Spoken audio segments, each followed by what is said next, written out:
Mahigit 40 members ng Moro Islamic Liberation Front sa lalawigan ng Maguindanao del Sur ang lumahok sa programang Farmers for Peace, Arms to Farms na isinagawa kung saan ipinamahagi ang libreng binhi ng mais at palay pati abono.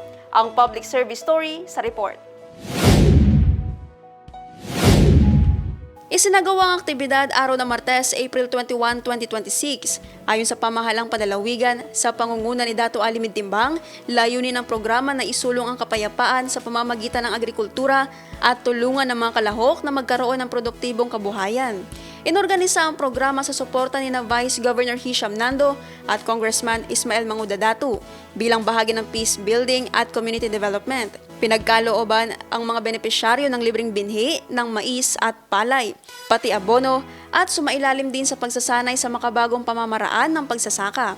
Nagbigay ng technical session si Provincial Agriculturist Engineer Jedani Olangkaya kasama si Choi Enolilang mula sa AgriGrow International Corporation.